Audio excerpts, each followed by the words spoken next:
దేవునికి స్తోత్రం. నేటి దినాన మన అరుణోదయపు దేవుని వాగ్దానం 2 తిమోతి రాసిన పత్రిక 2వ అధ్యాయం 21వ వచనము. ఎవడైనను వీటిలో చేరక తన్ను తాను పవిత్రపరుచుకుని ఎడల వాడు పరిశుద్ధపరచబడి యజమానుడు వాడుకునకు అర్హతమైన ప్రతి సత్కారమునకు సిద్ధపరచబడి ఘనత నిమిత్తమైన పాత్రగా ఉండును. హల్లెలూయా. నీవు ప్రియమైన దేవుని బిడ్డ, నేటి దినాన అరుణోదయపు దేవుని వాగ్దానం దేవుడు నీతో మాట్లాడుతున్నాడు.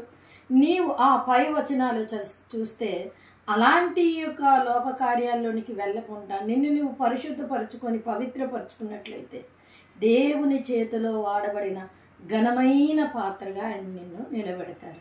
కనుక అరుణోదయాన్ని లేచిన వెంటనే ఈ వాగ్దానాన్ని పట్టుకొని, ప్రభువా నన్ను ఘనమైన పాత్రగా నిలబెడతావా ప్రభువా, నాలో ఉన్న అపవిత్రత అంతా తొలగించండి, నాకు మీ కృప సహాయం చేయండి ప్రభువా, నీ చేతిలో వాడబడిన పాత్రగా నన్ను మలచండి అని నువ్వు ప్రార్థన చేసుకుంటే ఆయన చేతిలో, ఆయన మన ప్రభు, రాజులకు రాజు, ప్రభులకు ప్రభు, ఆయన చేతిలో వాడబడిన ఘనమైన పాత్రగా ఆయన నిన్ను నిలబెట్టి అనేకులకి ఆశీర్వాదకరంగా నిన్ను చేసి నిన్ను దీవించి ఆశీర్వదిస్తారు. ఆమేన్.